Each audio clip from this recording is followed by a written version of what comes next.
I'm Kelly Siegler, and I was a prosecutor for over 21 years. I'd been involved in more than 200 trials, around 60 murder cases, and 20 death penalty cases.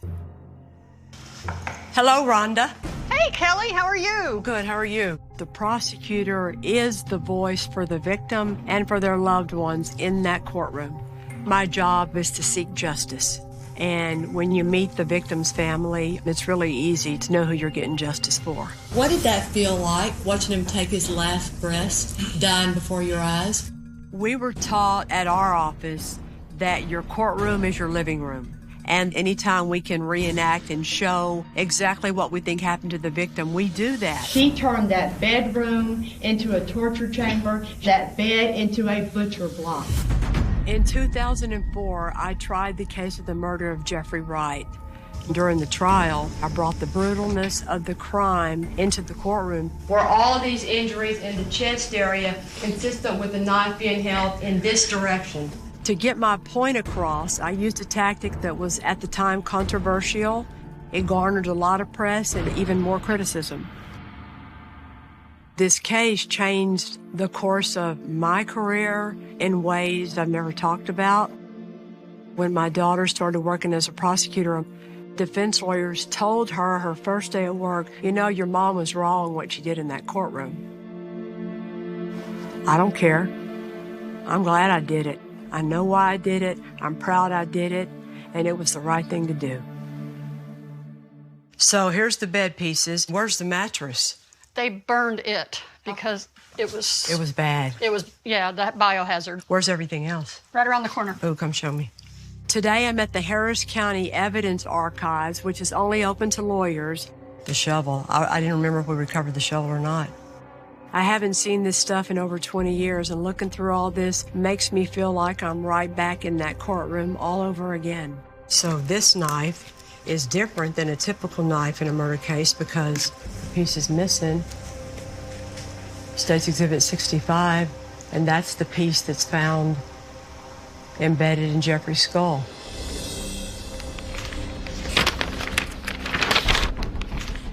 I wanted the jury to have a true picture of the injuries. Look how few are on his back. So that's how you know he was tied down the whole time. This tells the whole story of the torture.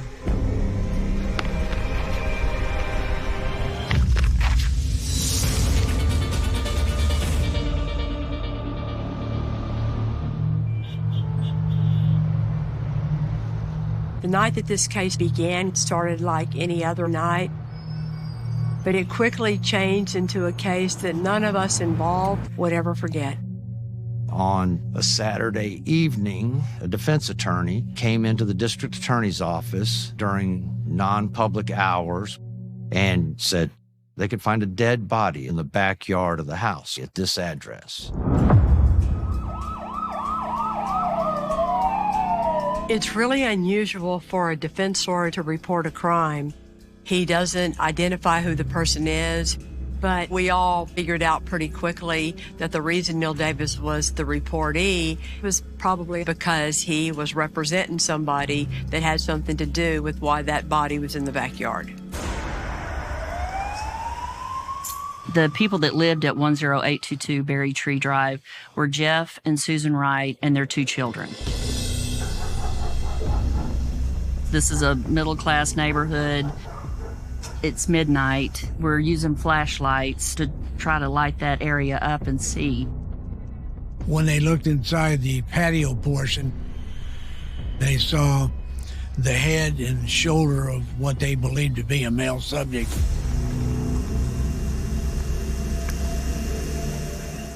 You see an arm, part of a hand, and you see it could be a head. The rest of it's buried. In Texas, the body actually belongs to the medical examiner, and we don't touch it until they get there. I'm looking at this body. There was a ligature, a cloth tied around both of the wrists, and then there was one around one of the ankles. And I could see there was a massive amount of stab wounds to the front side of his body. I was surprised that how much violence had gone on there. As we were looking at the scene and taking everything in, we noticed a hunting knife. It was near the body in a flower pot. There was a good chance that that was involved in our murder. There were no witnesses at the scene, just constables, officers, and a defense attorney. I spoke with him briefly. He can't tell me much because attorney-client privilege. I can not remember that ever happening on another scene. I got a call from Sheriff's Department Homicide, who I worked with a lot, saying, Kelly, we need you to come out to a scene because we have a defense lawyer out here and we need you to run interference while we process the scene and figure out what the heck is going on.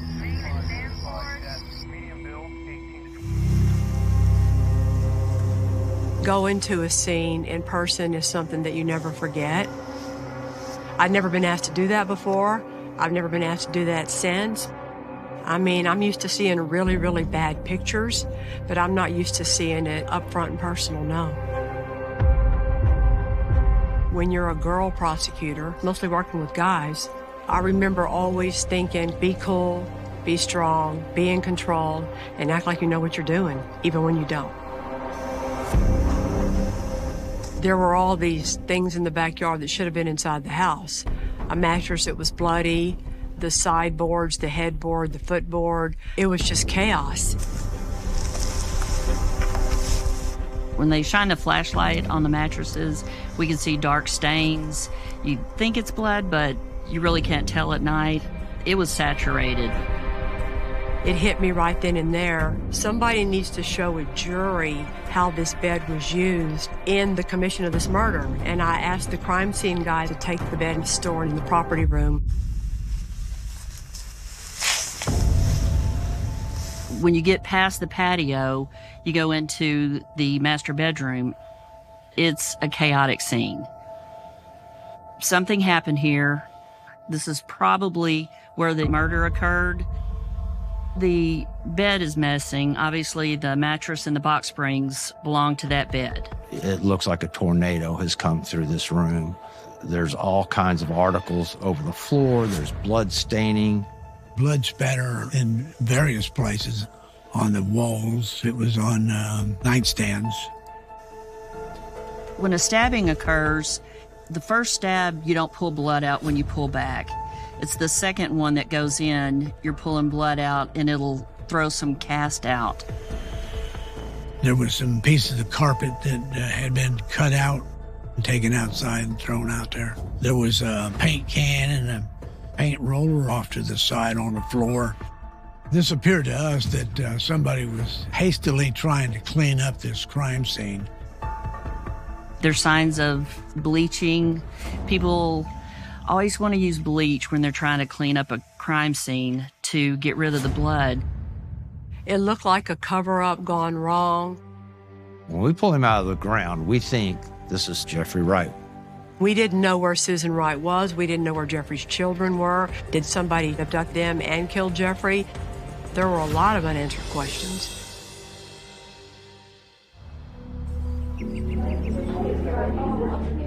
The media first hears about this murder the next day.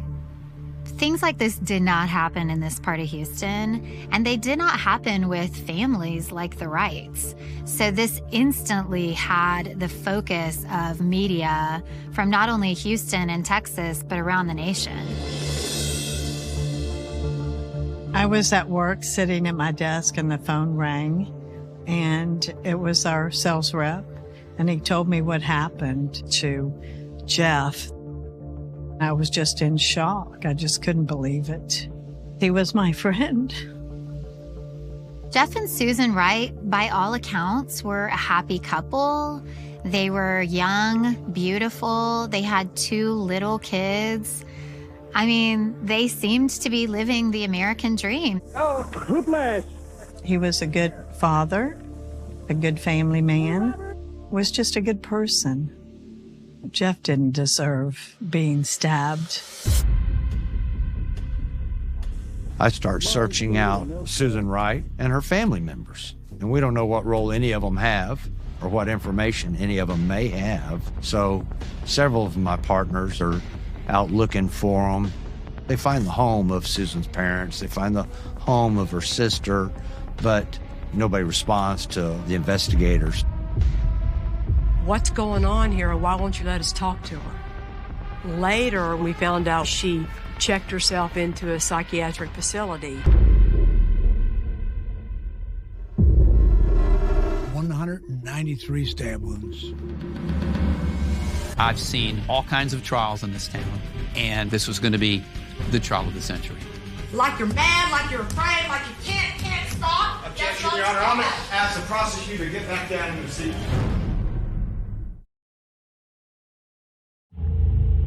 Jeffrey Wright is brutally, horribly murdered. Where is his wife? Why is she hiding? We didn't know what was going on in the beginning. Defense attorney Neil Davis informed the Harris County Sheriff's Office that Susan Wright was receiving psychiatric care in a hospital. I believe the children were with Susan's parents at that time. Why is she in a psych ward? Who put her there? How'd they get her in there? All those questions I didn't have the answers to, and it didn't make any sense. Susan has not given a statement to the police, and once Neil Davis identified himself as her lawyer, all communications that law enforcement would attempt with her have to go through him by law.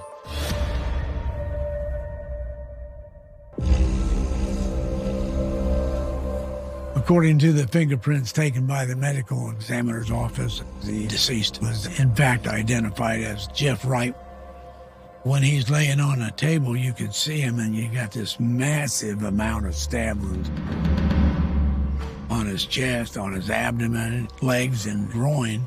193 stab wounds. The medical examiner was able to locate a piece of metal in the top of his head, which was consistent to the tip of a knife found in a flower pot. They also found some red wax on his legs and on his buttocks.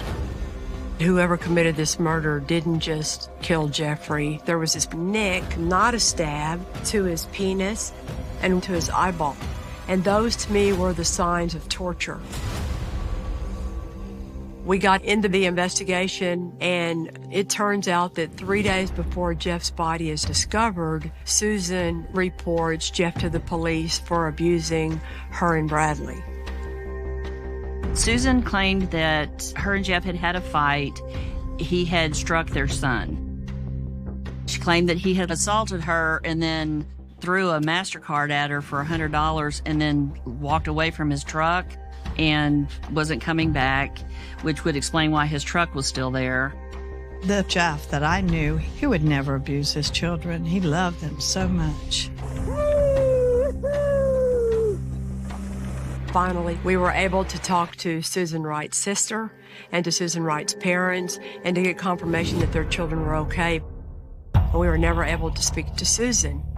The only person doing all the talking on behalf of Susan Wright was Neil Davis, her lawyer. She has been in psychiatric care. She has been beaten for 4 years, verbally abused. Her son was struck at least twice by the deceased. Neil Davis's argument to the media is that she's a battered wife, she's abused, and that she had to resort to this level to defend herself and her children from the imminent threat that Jeffrey Wright was. Got nothing to hide. We're just interested in fairness and justice. I wasn't terribly surprised that they had to admit she killed Jeffrey, because who in the heck else would have done it? I was more surprised with the way they presented the abuse and why she felt the need to kill Jeffrey. If you're a battered spouse, your state of mind, based upon continuing chronic systemic abuse, is not going to be the same as any one of us in this room when we're confronted with imminent danger. You may have a different picture of what type of danger is imminent and whether or not your response to use force or deadly force is reasonable.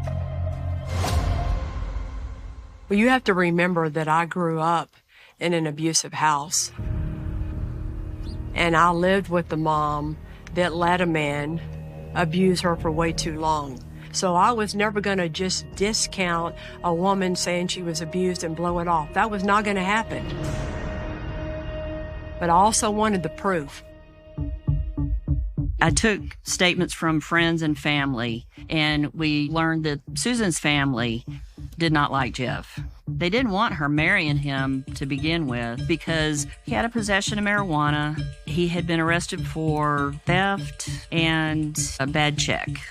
Her parents had begged her to leave him and take the kids, but no one saw any injuries. There were no written reports or documented incidents for domestic violence. She also threw in the allegation that Jeffrey used cocaine, and when he did, that would make him more prone to lose his temper and become abusive to her and the kids.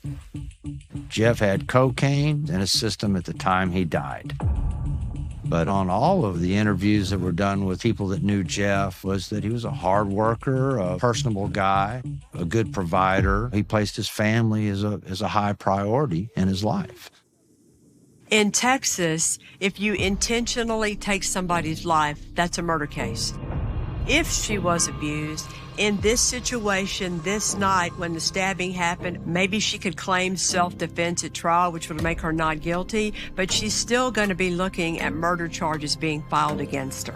In this case, the evidence available was a very bloody, brutal crime scene. You were looking at a body that had been stabbed 193 times and buried, disposed of, and hidden.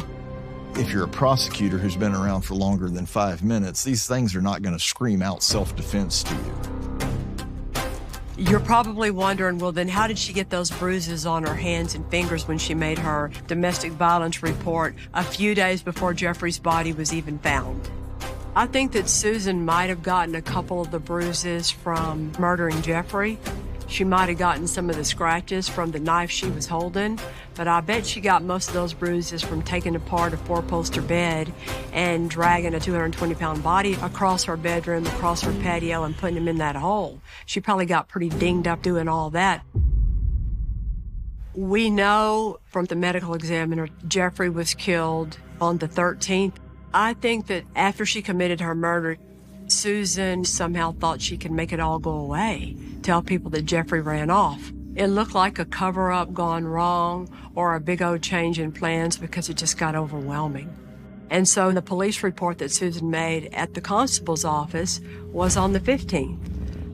Then she hired a lawyer, and then she checked herself into a psychiatric facility to hide out from the police. Susan Wright had supportive parents. Susan Wright had a wonderful sister. Susan Wright is a beautiful, healthy American woman. She could have gotten out. It might have been rough. Jeffrey didn't want a divorce, but that's not an excuse to commit murder.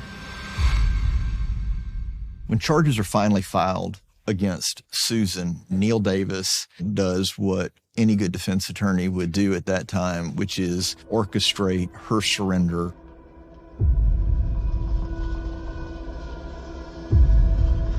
As we are getting ready to go to trial, Susan Wright is out on bond, which is not unexpected. She's just living her life, waiting until time to go to trial.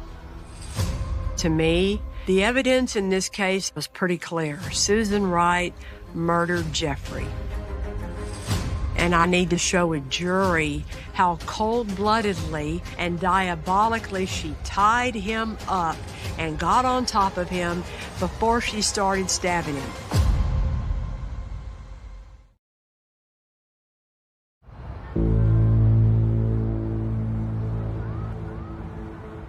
It feels so funny to look at all this stuff because it was such a part of my life 20 years ago, and all of these things are such an important part of the story.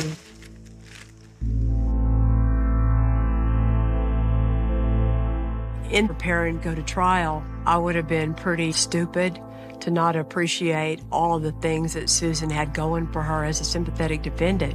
How could a woman who looks like she could be the prototypical West Houston soccer mom find herself charged with murder, a crime that carries a possible punishment of 99 years or life in a penitentiary? She's beautiful. She's young. She has a wonderfully supportive family. Most of our murder defendants don't have any of those things going for them, much less all of those things. So what punishment do you give a defendant who looks like her, who claims she was abused? That was always going to be the obstacle and the issue in this case. The only way to counteract that is to make a jury understand, no matter how she looks, what happened in that bedroom that night was the opposite of anything you might ever think this beautiful woman could have done.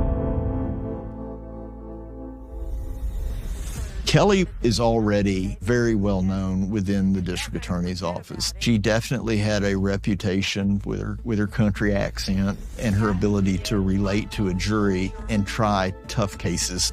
Kelly Siegler versus Todd Ward and Neil Davis.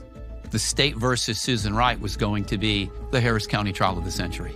Hopeful we'll have a jury who will be fair and impartial and will set their emotions aside.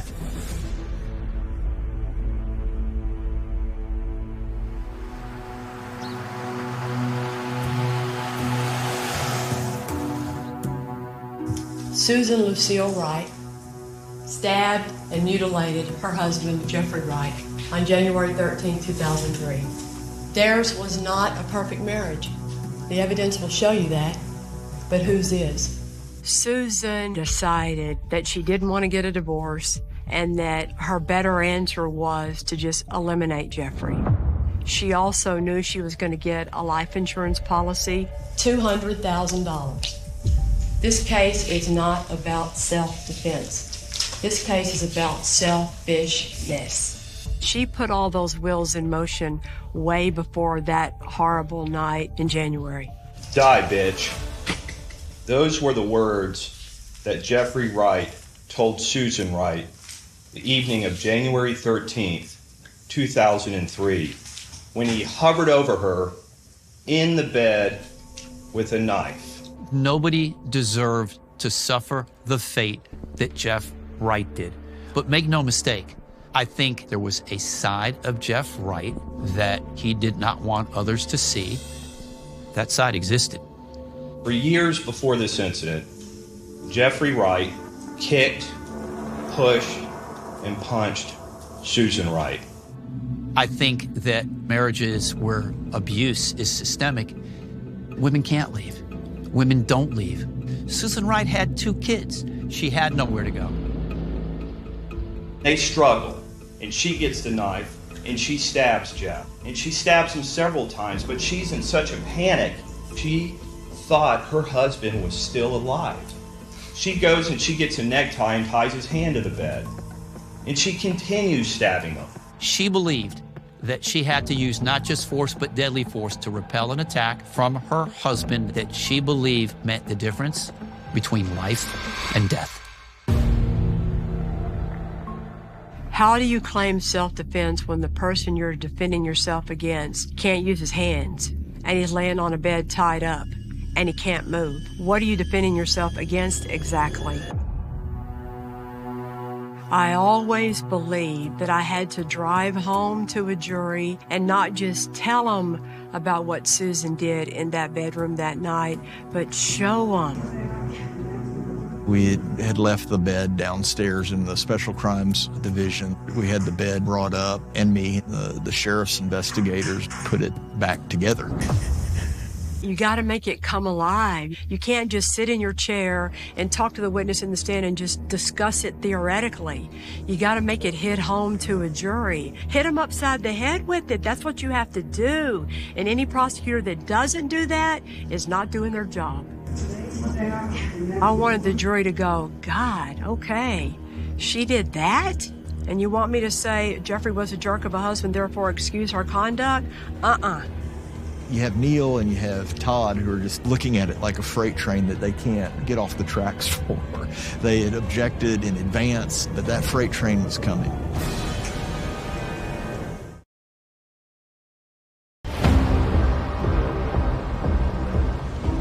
We want the bed of Susan and Jeffrey Wright admitted into evidence because we want to take that bed and show the jury exactly what that bed was that night in their house. It was a murder weapon, just like the knife. The bed was assembled and it was showtime. All rise for jury, please. Kelly absolutely is known for the great level of empathy that she has for the victims of any violent crime. She had many meetings with Jeff Wright's family. She wasn't going to let them be surprised by how upsetting the evidence was about to become for them. When you're a prosecutor, your job is to seek justice. Jeffrey Wright's family was a typical good family. What happened to them was horrible. Detective Reynolds, are these the pieces recovered from the scene on Berry-Tree Road? Yes, ma'am, now. If I stand next to the defendant and we're both barefooted, do we appear to be the same height? Very close. Okay, thank you. Is Paul Doyle the same size and approximate height as Jeffrey Wright, 6'2", 220? Yes, ma'am. Paul Doyle is another prosecutor that I had luckily convinced Kelly had a much more similar stature and build to Jeff Wright than I did. I was definitely not going to be the guy that demonstrated in the bed. Think I could take a knife away from him? Objection, speculation, Your Honor. The district attorney's office at that time, it was still fairly old-fashioned, and there was a rule in the employee handbook that any female prosecutor in trial had to wear a skirt or a dress. So on that day, I had to get permission to wear a pantsuit, not a skirt. And I don't think I even told them because I need to straddle somebody. How about if you stand at that corner right there, right by Mr. Davis? The risk I was taking with the jury, trying to show them exactly how this went down, they could have thought I was being too theatrical. I didn't want to even have one juror kind of do this. Because it only takes one juror that you upset and you're toast. But I also hoped that by the time I argued to them, they would understand why I did it, and they would deliver the verdict that I thought was justice. Show the jury the way the left wrist was tied. Kelly made sure that Mark Reynolds did a really good job of duplicating and setting up the scene to make it as close to the night of the murder. I had examined the ligatures at the autopsy when they were cleaned up, and then later after they were removed. What Susan did that night, she started out flirting, she stripped down, he stripped down or she helped him. She talked him and teased him into letting her tie up probably his feet first and then his hands. This wasn't the first time they did this. They'd done it before. And what tells me that is the candle wax. It was felt by his groin, by his penis, because she was teasing him with that too to set the scene. So if the defendant were to get up on top of Jeffrey Wright, something like this, and straddle him, and she's right-handed, and I attack at the head area first, which side of his face or most of the injury is going to be on? On the left side. During the bed demonstration, Susan is cognizant of the fact that people are watching her. So she is trying to act like this bed horrifies her. It felt like she was making some mistakes with when she would cry and how she would cry. She wasn't coached very well, in my opinion. Where were most of the wounds concentrated on the body of Jeffrey Wright? In the chest, the neck, and the chest. Did you see anything consistent with a stab to the penis? Not to the penis itself, no. Because you saw what? It was nicked. It's a superficial cut. It's more of a slicing. Superficial slicings like this. Right. It was all Kelly. She became Susan Wright, and she got her message across very loud and very clear on how horrible the final moments of Jeff Wright actually were. We're never going to have the time to go through 193 stab wounds. To me, in addition to the number, was the fact that there was some overkill, nicks and pricks. Susan stuck him in the eye and stuck him in the penis. How is that self-defense? If he's like this, tied up, and she's on top of him, somehow she can stab him towards the center of his back or below that blade. I think you'll be surprised at his mobility once you put that knife in his chest. Neil Davis wanted to make a big deal out of the very few stab wounds that were toward the back of Jeffrey's body, and Mark Reynolds answered him and said, if you're twisting and turning and trying with all your might to get away from being tied up, she's going to slip a little, the knife is going to get bloody a little, it's not going to be a perfectly, completely all in the front fight. What Kelly did, recreating her take on what happened, was genius. It was courtroom theater. Everyone was riveted. We had not seen that level of drama and demonstration in a courtroom ever. There are people out there to this day that think it was too much, it was too dramatic. I've heard the criticism, but I'll stick with what I believe. After putting on all those witnesses and doing the demonstration and it turning out as well as I hoped it would, we rested our case. And then it was time for us to hear once and for all what the defense was really going to say happened. Your Honor, the defense would call Susan Wright.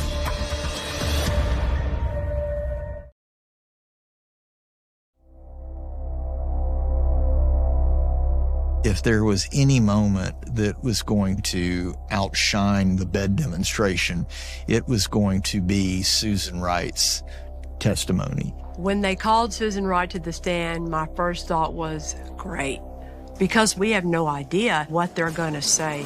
She's never been interviewed. What type of things would set Jeff off? If the light bills were more than what he thought they should be, if the house wasn't perfect, if dinner was bad. Susan spends the entire first part of her testimony describing her relationship with Jeff. He continually punched me in the chest and in the stomach until he wasn't angry anymore. He told me that he had a past problem with drugs, but that he had been in recovery for quite a while. The defense spent a good amount of time building up how bad Jeffrey was, that he was a jerk, that he was mean, that he was insulting, and they should have. That was a smart strategy to try to use. Jeff came home the 13th, Monday evening, and what did he want to do? He had just gotten done with a boxing lesson, and he wanted to box with Bradley. Jeff got his hands up and started making jabs at Bradley's head. What did Jeff's eyes look like? Red and glassy. He was very agitated, very excitable.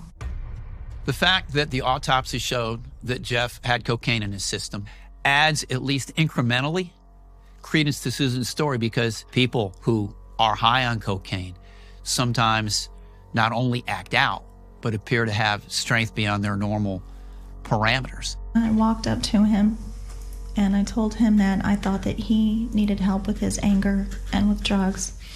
He threw me to the ground. My head hit the ottoman and he was kicking me. And he said, "Die, bitch," and I opened up my eyes. Did you see the same butcher knife you'd seen? I saw it in his hand and it was by his head and it was shining off the light. And I got it from him. I got it and it was in my right hand. And I pushed him as hard as I could. I pushed him off of me.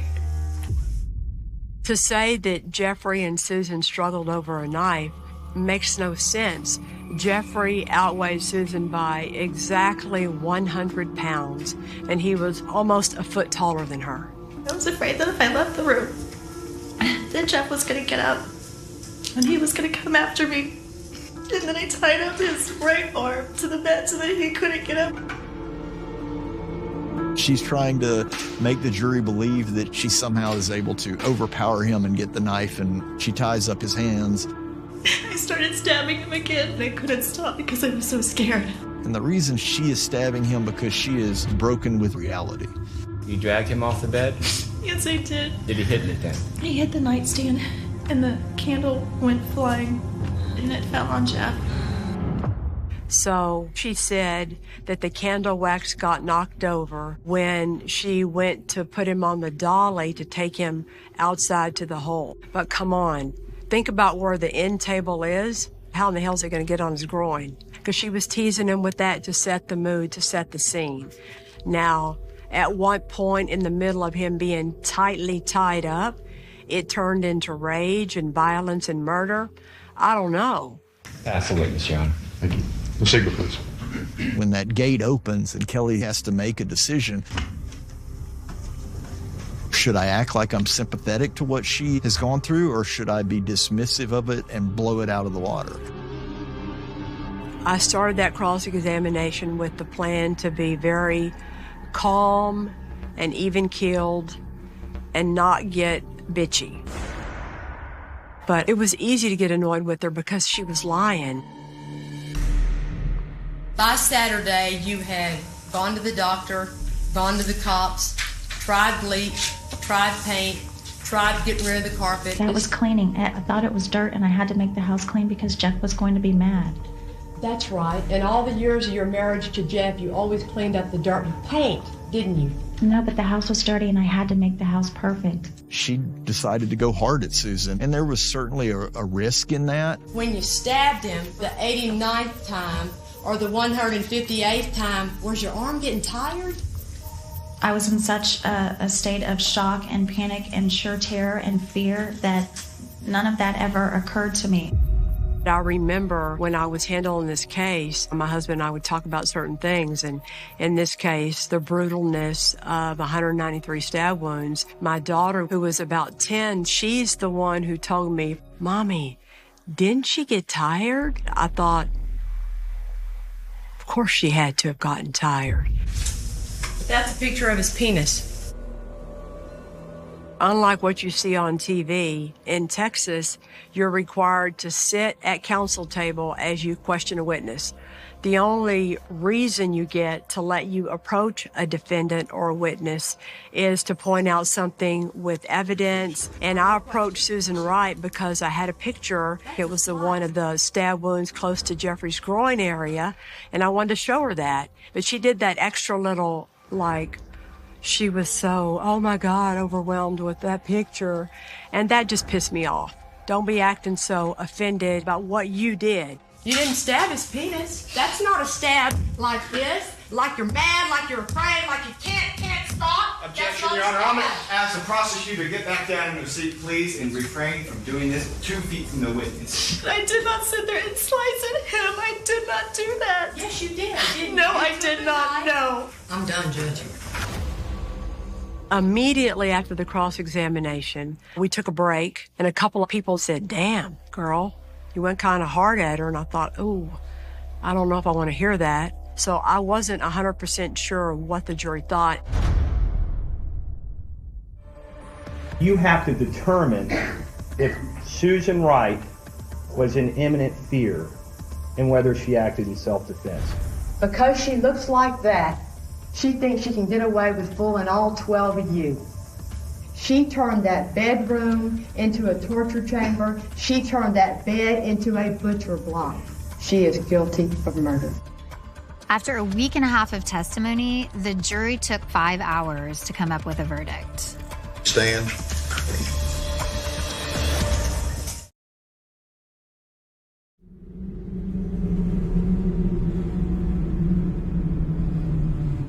We, the jury, find the defendant, Susan Lucille Wright, guilty of murder as charged in the indictment.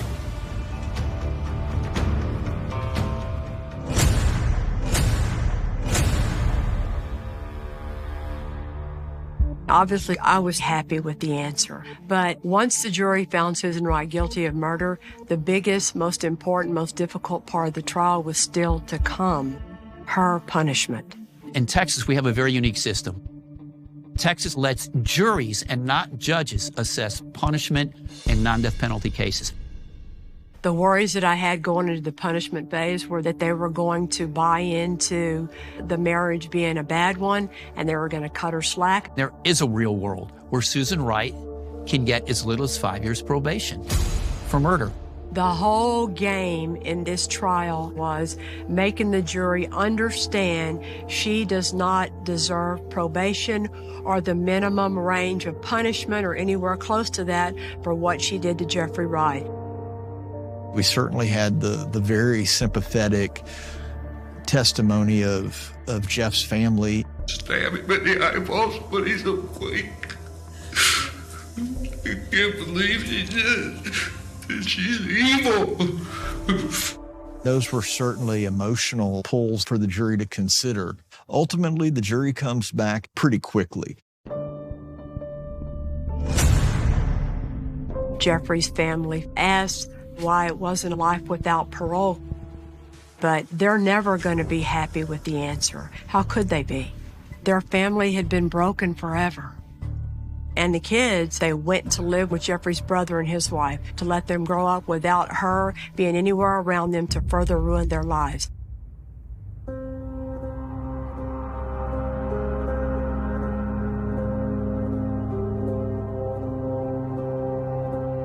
The judge found that her trial lawyers in our trial didn't put on enough of a defense about battered wife.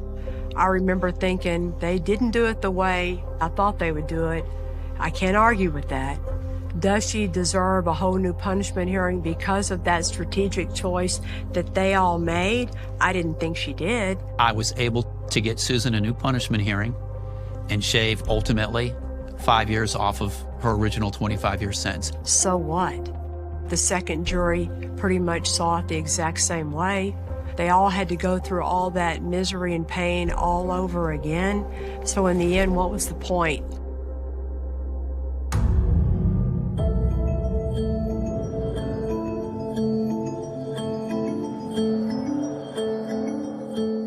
Susan Wright, the woman dubbed the Blue-Eyed Butcher. Guess what, folks? She's out of prison. Released this morning at 9:30 from this facility, this women's facility right behind me. In December of 2020, when Susan Wright was released from prison, the media went crazy. They were blowing up my phone. It was all over the news. They were hounding her. It was a really big story. Please don't do this to my family. Please stop. Have a heart, please. If the courtroom is a theater of law, then this trial had its share of theater. Some would say more than its share. I say just enough. People don't want me to talk about what she was doing on top of that bed, on top of his body, because that's inflammatory and that's over the top and that's grandstanding. Give me a break. It was the right thing to do, because I guarantee you there is not one single person that was in that courtroom that walked away not knowing exactly what Susan Wright did. That night, she decided to murder Jeffrey. Susan Wright served her sentence. Her children and Jeffrey's family are still paying their sentence. They're still suffering because Jeffrey's gone forever. That's never going to change. We don't use the word closure. What the hell is closure? Closure means gaining peace. That's a bunch of bullshit. All we can try to get in the real world is justice.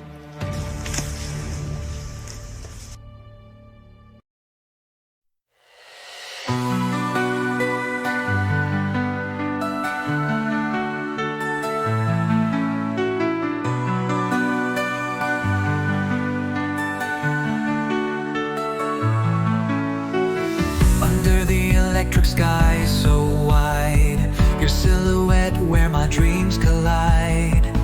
Flashing lights and the rush they bring. Your name's the only song I wanna sing.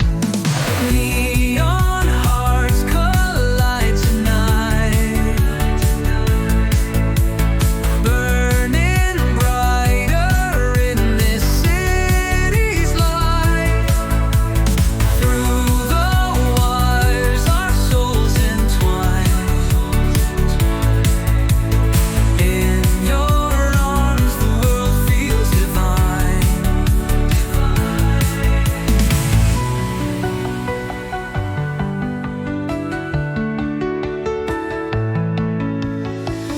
Every beat of this glowing world is a promise just waiting to unfurl. Hold my hand, don't let it go. With you the mornings endlessly glow. Neon hearts collide tonight, burning brighter in this city's light. Through the wires our souls entwine. In your arms the world feels divine. Clouds of color as our hearts burst. Electric tides, they quench my thirst.